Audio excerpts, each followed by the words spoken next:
Welcome to the newest episode of Beyond the Fame with Jason Fraley. I'm your host, Jason Fraley, picking the brains of the top filmmakers, musicians, and artists of our time. Pablo Francisco cracks up the DC Comedy Loft in Washington, D.C. this Thursday through Saturday. We spoke about his prolific comedy career from MADtv to famously spoofing movie trailers. Pablo Francisco, thanks so much for taking the time to join us. Absolutely, man. How's the weather over there? We're doing all right. It was, it was a little cold yesterday, but for the most part, spring is here. Thank God. It's been a rough couple years now. I think about it with the pandemic and now there's war overseas. I mean, I couldn't think of a better time for comedy. And you're coming to Washington D.C. at the DC Comedy Loft, March 24th through the 26th. How you been living, man? The last couple years have just been like an alternate reality. Yeah, it's been a kind of like a weird nightmare. First, it was the Corona, then the COVID-19, and then it went to was it the Omicron or something like that? There was Delta, then it was Omicron. There's a new variant every couple of weeks. Yeah, Omicron, whatever. Sounds like a Transformers STD. Like, oh my God, I got Omicron. It's crazy. Good Lord. You just slipped into your famous movie trailer movie guy voice. How would the movie trailer guy describe the last 2 years? Get ready. This summer it has misery written all over it. That's right. It grabs you. Then it holds you hostage. Starring Keanu Reeves. Whoa. That's it. I would probably do that. Whoa. And Mark Wahlberg. Hey, man. You got Delta? You got Omicron? Huh? You doing good? You doing good? This summer, get ready. It's Omicron Delta Corona 2 virus. Coming to a theater near you. Maybe. Yeah. Something like that.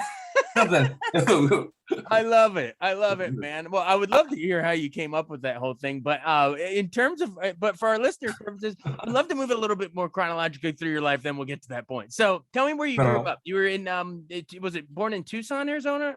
Tucson, Arizona, and then hung out there for a while, and then Phoenix, Arizona was like 100 miles away. So I basically was going back and forth.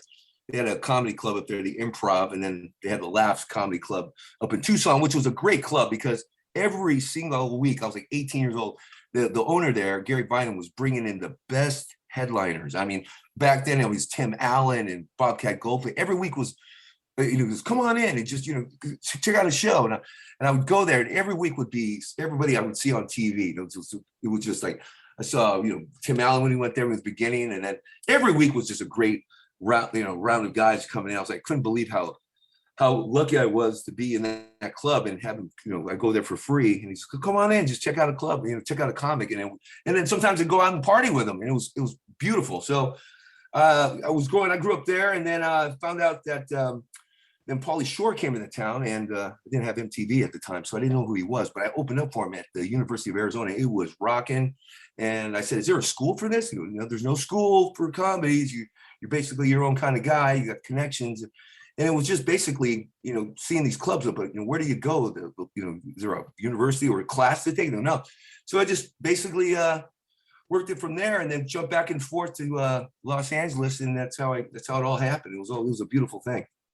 Awesome. Thanks for walking us through that. And I think a lot of people forget how huge a deal Tim Allen was on the comedy scene back. I mean, you think of Home Improvement and the Santa Claus and Toy Story, et cetera, but man, back like those early, grunting comedy acts were hilarious. Oh yeah. And when he comes in too, he had his manager with him, and his manager sitting at the bar, and I didn't know who he was at the time, Rick Messina, and he was talking to all the waiters. He goes, see this guy here? We're working on a theme for me. It's going to be about tools. And I was going, all right. And right after he maybe about 3 weeks after he made it big, then everybody started coming out with a theme. They had all Roseanne Barr. After Roseanne Barr had a theme on the Housewife, and then you had all these other guys coming out, and then Get Her Done, Larry the Cable Guy. So everyone was coming out with it. A little, something like that. So it was really fun to watch, and it was so funny watching comics trying to come up with, okay, I want to try, you just want to get it done, or like people like Bill Engvall and all them were all getting together, and watching those guys just come together and getting to know them and see them at the radio stations and stuff was so cool, and just hooking up with cool writers. It's a beautiful community. It's small but mighty. It's great. Yeah, for sure. Now, were you know, you or any of your, you know, surrounding folks, agents or anything trying to get you to do a theme back then? I mean, this was long before a movie trailer guy. Yeah, you know, I was thinking, but at the time I was thinking about doing it, but everybody was doing it at the same time. So it looked kind of like obvious, you know. People were like spawning off of Roseanne Barr. You meet a girl who's just like Roseanne Barr. And then you had the Latino guys. I'm Latino, maybe we do it forever, that kind of thing. So I just go, you know, I'm just gonna keep it, you know, universal like that. But yeah, we did have like my friend goes, you know, you should do a theme called Naked. I see everything naked, and take a bumper sticker. Or my friend Ron Moore, he goes, put it behind, sell your bumper stickers after the show. You say, hey man, my kid was a top graduate at this high school. Then you put Naked under it. So that was kind of stupid, but yeah, everyone had their little themes. But back then it was like, if you can come out with a great closer, because usually the comics had a good act, you go through their act, and then everyone had like a strong closer. So everybody was working on that. And some people had music at the very end, but I said, I'm not gonna put no music to my stuff, you know, not yet. I'm gonna try to make it organic and just come out like that. But just you meet comics like Mark Brazil, he was this guy there. And I remember he was a comic, and I was, you know, we go out and party, and when I left and when he was leaving the airport, when he dropped him off the airport, he was, you know what? You're not going to see me again. I'm going to write. I got a show idea, and it happened to be That 70s Show. And it just exploded. And I just recently saw him at the Improv, and I go, what are you doing here? And he goes, I came to see you. And we were both talking about what the last time we saw each other. And it was so funny because we did a prison together just when they had us go to a prison to do a show. And I remember he goes, man, I'm going to cut this comedy business out for a while. I've been doing this for 20 years. How long have you been doing it? Probably go, man, I've been doing it for like 7. And next thing you know, boom, That 70s. It's always cool seeing a comic going, I got an idea, I got a film idea. So you'd see comics that make $250 a week, right? All of a sudden, 2 weeks later, boom, they write a movie and it's $1 million. And it's so cool to see them. You'll coming out on their boats. Hey man, it's about a boat. And I was like, well, that's hilarious. Just anybody who had an idea of just generating sitcoms, and and I put mine together. I got my development deal, and it was back then. It was like, did you get your development deal yet? Did you get your development deal yet? And it was just watching comedians go on stage for 8 minutes, and people just give them money. Okay, here's $100,000, here's 75,000, and I go, well, I'm gonna have to get mine, So I went in there and scooped up my money, but it was so much fun with the networks were coming out, and you had VH1, and everyone's trying to get on VH1 and Hollywood Stories and that kind of stuff. So cable was great. It was just rocking. It's still going now, but it's a little bit different now. Things change, but it's fun. Wait, reminder, listen, what you said. What was your development deal? I got a development. Mine was called Pablo. It's called Phoenix Auxiliary Biological Officer, and basically was one of the producers of The Simpsons. And what they do is you go to these showcases, right? And they'll have like 10 comics on. And in there you have Warner Brothers, and you have with TriStar, and you see these guys, and they're giving out money to hold you. So I got mine for, like, it was a good cash, good chunk. And sometimes they'll go, hey man, we want you for 30 grand. You're like, oh yeah, I'll take it. But your manager goes, no, well, nope, can't be that. It has to be higher. And when you get these development deals, next thing you know, you get the calls from your manager, go to our office. Here's some writers from this show. And some writers hear about it. They'll be working on Roseanne Barr, and they go, hey, wait, there's a kid who has a development deal. Okay. And they present their idea to you. And this was Phoenix, artificial biological officer. And it was like a Mork and Mindy kind of thing, a kid who grew up watching television and was diverse, and using his life because he came from another country, and he started using these voices by watching TV. And just watching these guys, but it didn't go through. And then you get other ones for TV shows. And then it was funny because MADtv was out, and Artie Lang took off. So they had me fill in for him, and I was going, all right. And I left home about 7 weeks ago, being a Domino's pizza driver, which was fun. But I was like going, you know what? And next thing you know, you submit your stuff, and you just get a little aggressive, and you get commercials and stuff. And I started writing a few commercials and writing for Coca-Cola, and then got a job writing for NFL Films for a year, and that was incredible. So it was just, my dad saw me, and he just goes, you know what, I don't know what this comedy business is about, but you know what, you need to get out of this house, you need to do something with your life. And kicked me out of the house, right? But like 5 weeks later, I come back, hey, what's happening? He thought I was a drug dealer. I go, hey, what happened to you? I go, wrote this commercial, I got this, and he didn't believe me at all. And I was pulling out, I had a Corvette, I still got it, but he was pulling out my Corvette and he goes, hey, you know what? How much drugs do you have to sell for that? And I go, hey, George, I'm going to the Marriott. I'm not staying here at the house. You guys don't got no cable. And then he started realizing, okay, wow, I didn't, I go, yeah, Dad, I do. When he told me this, he goes, hey, I got some bad news for you. I go, what? He goes, there's a woman on Channel 11, Fox, the network. She does a MADtv. She's doing your stuff. And I went, Dad, that's me. I'm the Mexican girl. And he goes, oh, what? Yeah. So it was funny. It was funny like that. So wait, he really, is that a true story? Or that's a true story, man. He saw your MADtv bit and thought it was someone else. Yeah, he goes, there's a, yeah, because I was doing I told him I worked on the set last week when he came out of the house. And I'm backing out in my car. And he goes, you wear your seatbelt in. Listen, I got some bad news for you. And I go, what's that? He goes, there's a woman doing your stuff. And I go, that's me. They're just watching his face as I drive away. And then after a while, he was in, actually, we're in Washington. I flew up to Washington a few times. And we're at the Mayflower. And he just goes, I got to hand it to you. I'm so sorry. I never backed you up. I thought this was, I had no idea. And I said, well, Dad, you know, it happens like that because, you know, I was coming home drunk and, you know, when you come home drunk, hey, I'm a star, I'll get on stage. And my dad, yeah, right. You know, they don't understand it. So, yeah, I sleep it off. Yeah, wait, get up here, get your ass. Oh, yeah, good boy.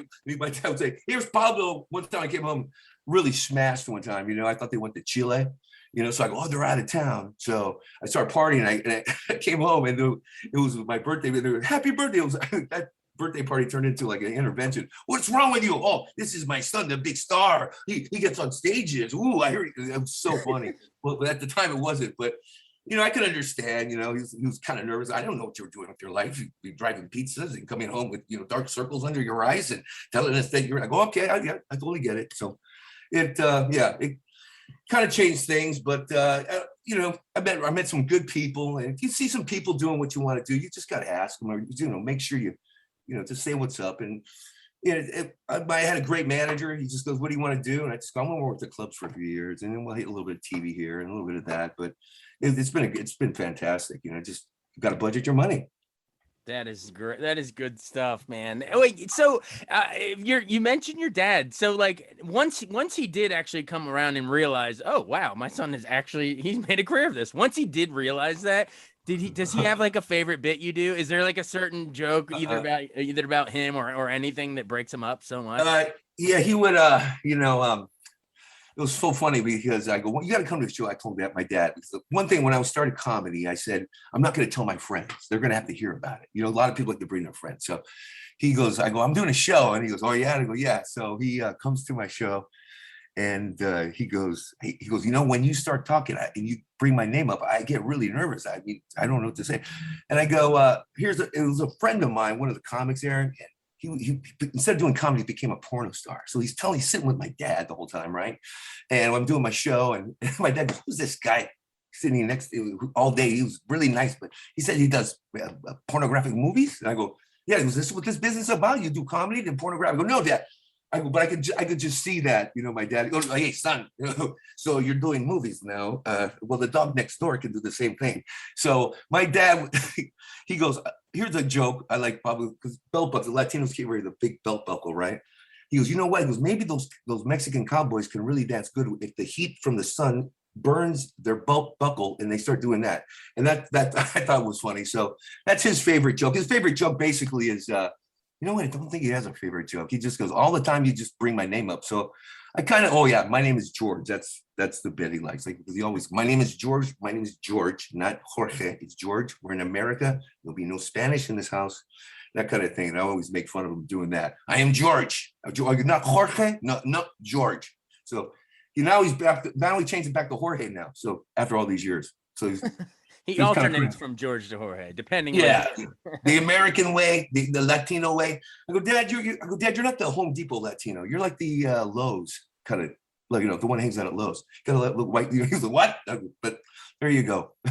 Nice. Well, I'm sure he's really proud of you. Well, yeah, he's cool, you know. But you know, I was doing these Church's Chicken commercials. I was writing these commercials up.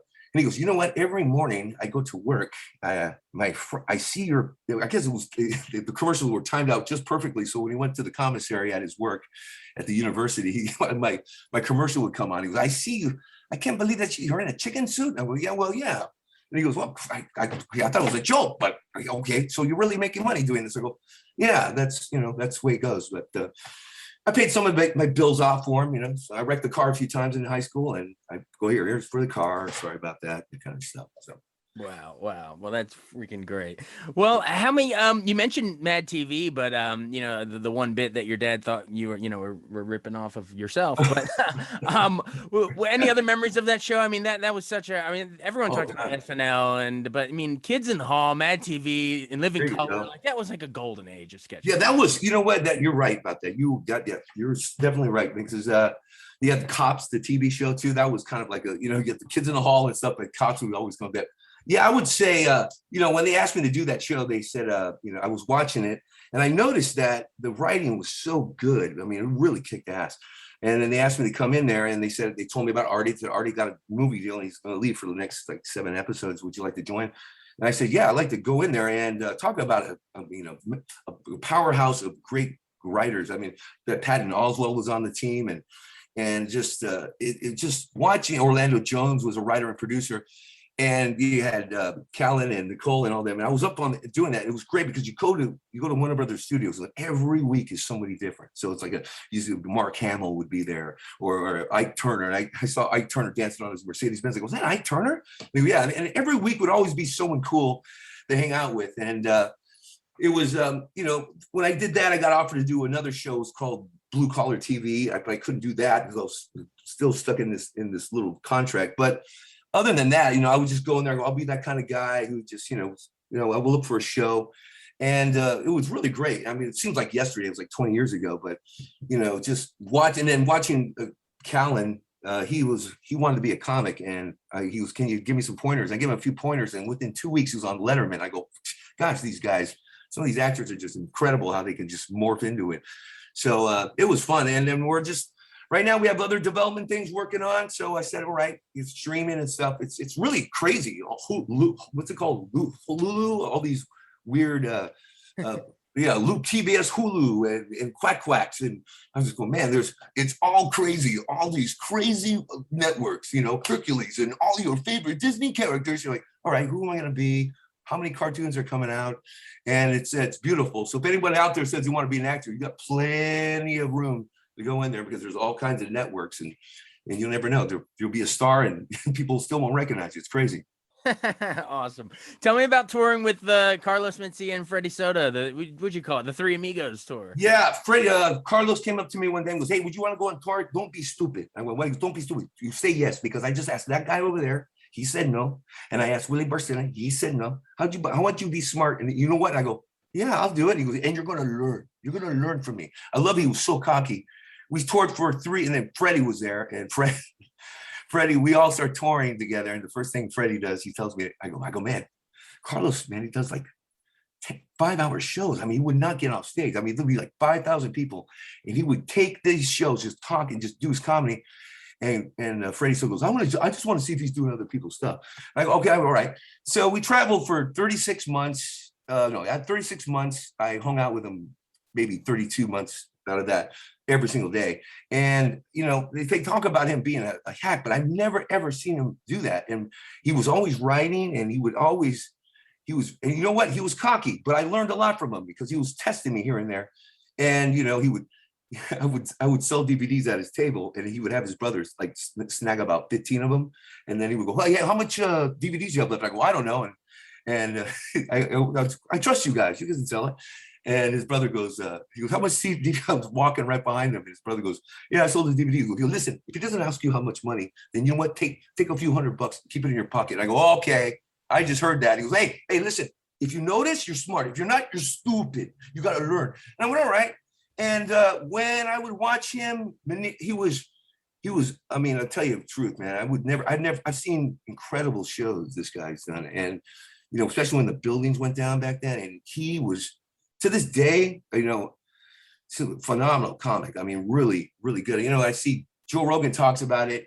And I saw the footage on YouTube and I just go, everyone needs to ask themselves this. I go, what got Carlos on that stage to have that done? I don't know if you've seen the footage of that, whatever Joe Rogan goes after him, but he was to this day, man. I just finally talked to him on the phone, and we haven't seen each other like in 15 years. But touring with him, I got to tell you, man, it was the most funniest thing because he got us a movie. We did a movie with Miramax, and he would just everything he said would come true. But he was just outrageously hilarious, and he was very, very good with his business. And I learned a lot from that guy. And I'd like to go on tour with him again or something because it's fun. He's just so much fun. Well, maybe it'll happen. Yeah, who knows? Yeah. But awesome. Well, how we sort of full circle how we started the interview. When did the movie trailer guy thing come up? I mean, were you like were you in the theater watching one or see a commercial on TV or something? Then you're like, boom, that's cool. Kevin James just got Star Search, so we're in Vegas together, and I was opening for him, and I kept on going, one man, one desire, and he grabs me and goes, you know what, you need to start doing more of that. And I go, really? He goes, yeah. He started doing that, and then Frank Caliendo was doing it, so I talked to Frank, and Frank goes, well, I do movie guy, you do movie man. I go, well, and I go, they're going to get us confused. He was only one, and then he started getting us confused. So Frank Caliendo goes, hey, I got this TV show. If you've ever seen it, it's called Frank TV. You probably see the rerun. And so I went, what a nice guy. He goes, why don't you come on down here? We're doing the 3 Tinadors of movie guys. So I go down there, and there's Don LaFontaine. And I just looked at him and I go, hey, what's up? And they said, we're going to be delayed 5 hours. So you got 5 hours to kill. So that guy, Don, goes, hey, how about you come to my house? I went, all right. So I jump in his car and we're driving. And he pulls up and he opens the door and there's this big crystal table. He goes, that's my Superman table. That's my table of solitude. Now come on in here. And I just go, all right. And I go, what am I going to do for 5 hours talking to this guy? And he goes, so, and he had these pictures, just like if you go to a haunted house in Disneyland, they have these pictures that look at you, like they turn their heads. I look at it and he goes, I tell you what. And he has this elevator that goes to his room. He sits down there with a bottle of kettle and he's like something. I go, well, okay, I've been in rehab, but And first thing he says, he goes, you know what causes a lot of bad relationships? And I go, what is that? And he goes, it's finances. And then his beautiful wife walks by and he looks at her and goes, we haven't argued in over 25 years. It's finances. Now, let's go downstairs and let's do some voiceover. And I went, all right. So we go downstairs and he has his office, right? And it's like this badass down there. And we sit down and he goes, I do 3 of these a day and I live like a king. So I go, all right. And they go, Don, you have here, it's coming in from CBS. And he goes, excuse me. And he goes, get ready. This summer, it's Keith Sutherland. And with whatever the show he was doing, I look at him and go, well, and I never would ask him, he can't do my voice. And we sit there and then he takes me around his house and he pulls out, this is my first movie and I was doing this. And then he goes, we need to work on your voice. And I went, all right. And as we were talking and doing this, he just goes, he picks out a camera. He goes, okay, now I want to take a picture of you because I always wanted someone to do me and you do me better than I do me. And it was like a good meeting. It was really cool. I got to tell Frank, that whole hangout stuff, hanging out with him. And we started becoming friends and he goes, hey, have you ever watched Family Guy? And I went, yeah. And he goes, you know that guy, Seth MacFarlane? I go, yeah. And he goes, he has a smile on his face every day. And I went, really? He goes, yep. And and then he passed away, and we were talking about 2 days before it happened. And they probably came out with these studios now, and it's Don LaFontaine Studios in New York. And you were invited. You're the one to speak for him because I guess we made a great connection. And I go, really? And just the day I was going to do it, I did Howard Stern. So they were still cool. But when you meet some of these voiceover guys, you got that one guy who does, he sounds like Casey Kasem, but he's like, get ready, Disney, with your all favorite Disney characters. And then he'll do like commercials and they sound like that in real life. And they're all, hi, Pablo, good to meet you. All right, now you get to nice for free. You're like, all right, I got you.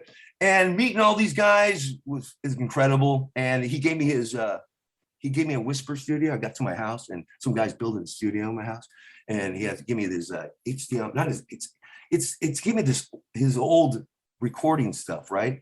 And it's in my house right now. And I look at it, this is where he did all the movie previews. So, and he put it there and his wife called me. I used to call him like every week, but I never, and then they asked me if I want to do some voiceover. I said, no, I don't want to step into that zone right now and take over, like, hey, I'm the guy. And I thought that was a good move. And from that point on, we started just doing voiceovers here and there for this, in that, are you, this, some Universal Pictures, those kind of things. And now it's starting to pick up great. So I'm activating the studio and we'll rock and roll. Wow, that I had no idea that you actually forged, such a friendship with the actual guy, with Yeah, Don. Rest in dude. peace. A really good guy. Yeah, he was like, "Man, anytime you need me, just let me know." And I was like, all right. So I would call him sometimes at nighttime, and when I was in Europe, and it was the time zones were off. So sometimes I get him up at 3 in the morning. Hey, Pablo, I'm sleeping, but that's okay. What's going on? And he would. He loved Frank, and he would look at Frank's. We were backstage. He's good. Boy, he's good. Boy, he's great. He's fantastic. I'm like, yeah, man, just excellent. Frank Caliendo, God bless him. He's so super cool. So meeting Love him, Frank. Love Frank. great guy. So it all worked out too. It just, I was meeting a friend of mine when I met Don. He was like a guy that treated me better than my dad. He was treating me equal, cool dude. And I learned a lot from him. He had kids with him too. And we picked up the kids from school, and he goes, "Did you go out there and play?" "Yeah, Daddy." And, "Well, you know what? You got to stop playing like a girl." It was so hilarious the way he talked to the kids. So here we are. They were doing, so I miss him dearly, man. He was a good guy, and I just, he's just it was really cool hanging out for those 3 hours in that studio. And he pointed at something. "You see that right there?" And I go, "Yeah." And he goes, "I invented that. You invented it."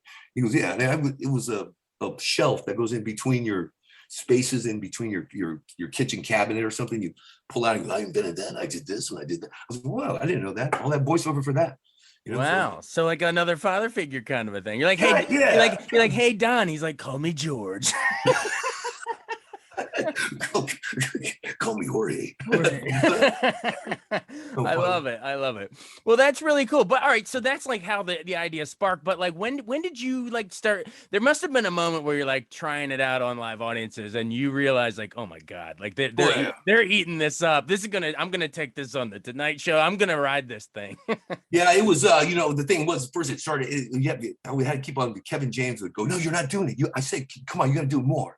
So when we get off stage, he goes, "Get ready, one man." And so it was first it starts out, "Are you ready? Are you ready?" And then you got to just work on each word, and you really got to focus on each one, because when I was doing it for Subaru, right? I was going, "Get ready, it's a new Subaru XT5," and I'm thinking something else, and those guys know it. They're like, "Pablo, you got to put more, make Subaru a little bit more gravelly.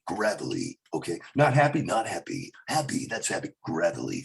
And it was watching that thing after I got 2 or 3 sentences down, to go along with it. But it's just the breathing patterns of it. But it'll rip your voice up, but not anymore. I got it. I think I got a callus down there with a cigarette butt in there that just helps it out just right. I mean, you're so synonymous with that now. Like, I mean, everyone, Jeff Foxworthy is, you might be a redneck, like, and it's sort of your shtick, or get her done. You mentioned Larry the Cable Guy. Like, is it like a double-edged sword? Is it like everybody knows you for that? So yeah, it brought me to the dance, so I'm gonna be grateful for it. But at the same time, you're like, I do other stuff too. Do you ever find that, or are you mostly just like, hey, I'm grateful for whatever it is? Oh yeah, I'm totally grateful for that. It's kind of funny when you watch, you hear about these, how do you call it?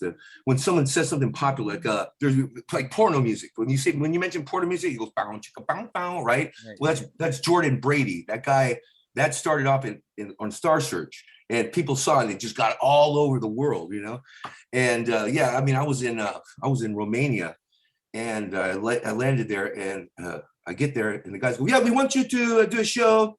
Pablo, you're the first comedian ever here in Romania." And I went, "I'm the first one." "Yeah." And they go, "One man, one way." And I went up there on stage, and everybody, when you're in Romania, everybody has mustaches, even the kids. So I was like, all right. And everyone's going, "One man, one way, one man, one way." And it's so funny. I go, "Yeah, okay, I'll take it. Yeah, I want to be one of those guys, man. Come on, man. They just know me because I go, one desire. Man, I hate that." I'll go, "No, I'll take it. It's fun." Great. It's great. Oh, yeah. Thanks, man. One man. Well, I appreciate you being one man, taking all this time. We've talked for like a half hour. I really, really appreciate it. Hey, before we run, he does other voices. It's not just Don, the movie guy. We're working on some new ones. It's yeah. Well, is Arnold there? Yeah, Arnold Schwarzenegger. Let me tell you, okay. If everybody does an Arnold Schwarzenegger joke, so what you have to do is like you got to change it up and go. You know what? Arnold Schwarzenegger gets romantic. What did he say to me? "I love the explosions in your eyes, the way the missiles go into your eyes, they blow up. You have to get to Mars, or you're having sex. Oh, there you go. Yeah. Okay, I'm done. Okay, listen, hold your stomach in there. Arnold Schwarzenegger's the baby. Okay, that's a little, yeah. Celebrity, working on celebrity babies. People go, you should do celebrity babies. I go, okay, with Jay Leno's a baby. So the Arnold Schwarzenegger, the governor, whatever, But it's funny. A friend of mine just ran into Arnold Schwarzenegger up in Greece. He was at a restaurant and he was right next to him. It was kind of strange, but he's just like, hello, nice to meet you. Leave me alone. So Arnold working on that guy. Hola, ¿cómo estás? Yo soy Arnold Schwarzenegger. Do a step, we get together, maybe a little tortillas, that kind of thing. I love it. I love doing it, and people out there are cool. But there's so many people doing Arnold, so you just got to switch it up and kind of make it a little different and have your own edge to it. Everyone used to know him as the Terminator. Now everyone knows him as Little Tortilla Boy. Little Tortilla Boy, and then but you Mark also Wahlberg, oh, Mark Wahlberg was great. You nailed that earlier. Yeah, he's in every movie too. So he could be in there. Hey, what are you doing in my movie? Hey man, how about a Wahlburger? Okay. And then I know you've done Keanu Reeves. Who else have you done? Didn't you do Chris Rock? Chris Rock. Yeah, you know what? I learned that from Jimmy Fallon. Chris Rock, there you go. You got to do it like this. That took me, usually I can nail him right immediately. There's a guy named Steve Kramer, a friend of mine. This guy, he go, do the guy from Fantasy Island or something. He gets it down. Chris Rock, man, I was just going, man, I had to listen to myself over the phone. I had to call myself and then listen to it. Hey, Pablo. And then Jimmy Fallon, when you see Jimmy Fallon, he goes, hey, what are you working on? What impersonations are you working on? And I go, okay, I'm working on Charlie Sheen. He goes, do Charlie Sheen. And so I do Charlie Sheen. He goes, no, you got to make it more Carson-y. All right, Charlie Sheen. And the way Jimmy would pull out his jaw, try that. And I go, okay. And he goes, what else you working on? I go, this is kind of stock, meaning that a lot of people doing it and heard it. I go, I'm doing Tony Montana on FaceTime. And he goes, I go, hey, man, screw you, man. I said the F word, F you, man. He goes, no, poke you, Pablo. So when I see Jimmy, I always go, okay, he'll take me to he'll tune me up a little bit. And he goes, try it this way. Put your chin out. And I go, oh, all right, I got that. And there's, trying to look for some, there's right back in the day, man, everyone had a different personality. So you could do Dennis Hopper, if anyone knows who he is. And then you got Casey, but everybody does that. It's probably a little old, Casey. But, I'm trying to, Howard Stern, come on, you're looking hot. And you put them all in like a radio intro. Get right high. This is Gene Simmons. This is Billy Idol. This is Mick Jagger. This is DMX. That's Randy Travis. This is Ozzy Osbourne. You're listening to the Q. That kind of thing. So kind of put them together. So looking for some new ones. Yeah, I love when you do sort of like the mashups like that, and they're like kind of talking back and forth within the movie trailer. I feel like that's when you really get into it, man. When you intersperse the movie trailer in between. Oh yeah, you can just you gotta. I was just trying to do something for COVID, and then trying to get Keanu. Everyone, whoa, Keanu, but my friend's working on this. My best friend does craft service, and I go, what are you working on this? He goes, I'm working on The Matrix, and I'm working on with Jamie Foxx. And I go, so what's with the Bill and Ted? I don't know how many Bill and Teds they came out with. Did he come out with one or two? Because he was he goes, yeah, man. He goes, dude, Keanu. Every time I look out the window, dude, he's doing headlocks. He's shooting guns. I go, really? It makes me want to set with him like 3 weeks ago. On The Matrix, the last one they did. And I just go, I mean, when he does Bill and Ted, does he know that because he has a long hair still, So it's like John Wick is, whoa. I go, John Wick. Okay, we have two. How many John Wicks we got out there? And he's just blowing people away. And now he's, hey, party on. So it's like these guys are just movie after movie. So I'm trying to get Keanu Reeves in a different way, but I just don't know how to. Whoa, hey, I love you. I think you might have stumbled upon the new way, because the joke just wrote itself. I'm laughing. Oh yeah, You just said a friend of yours was doing craft services on The Matrix, which is that's like, for our listeners, that's like the food and stuff on a set, right? Oh yeah, So you're like doing craft services on The Matrix where there is no spoon. No, there's no spoon, bro. Listen, man, party on. Yeah, no, but I just want my food in between the shots. There is no spoon. I want a steak, bro. Right on. A1, get you right there and there. Oh God, that's funny. And then It's funny because my friend was working. My friend comes to the house and he goes, hey Pablo, I'm working on this movie called Kill Bill. I went, okay, it's from Quentin Tarantino. I just met the guy, Pablo, kind of a weird guy. And I go, oh, so how long's the movie? And he goes, it's 2 movies. So they're going through the movie set, right? It's right down the street.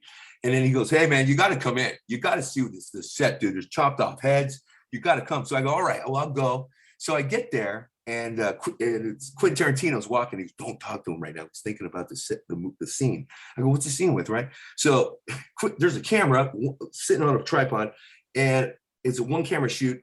And I'm sitting there eating a pot sticker going, all right, I'm just going to probably say hi to him maybe. And Quentin Tarantino goes, all right, everybody here. And he backs up. His butt, I swear to God, is like right, almost touching my belly. I go, what? And my friend goes, just keep quiet. And he goes, everybody on to get David Carradine. David Carradine walks out. And he grabs his sword and he goes, you guys ready to do this? I'm like sitting right, it's getting squashed by his butt. I'm going, oh my God. And they do this scene with David Carradine. He goes, call off the mission. You will do it now. And he messes up his lines. He goes, and everyone stops. And he goes, you okay, David? And David goes, one moment, let me get this down. All right, I'm ready. And he does that if you've seen Kill Bill, he does this scene where he's calling off this mission or something, and he's putting his sword down. And as soon as he ends, he goes, you did it, right? David Carradine throws a kick, like a little kung fu kick. And then they call him QT. He looks at me and goes, who are you? And I just go, oh, I brought in the pot stickers. And he goes, oh, okay.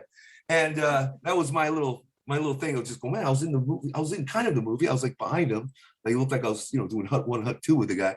And, seeing that part, I was going, oh, wow, okay. And I saw the movie and it was kind of crazy. And that my craft service buddy, it's been crazy ever since. And I mean, every single week. You've been great and hilarious, as expected. Well, thanks, bro. Come to the show. We do all the talking. The lights go down. Save the conversation for later. All right. Thanks, man. You got it, man. Thanks so much for joining us on Beyond the Fame with Jason Fraley. Remember to hit the subscribe button and give us a 5-star rating if you like what you hear. We'll see you next time.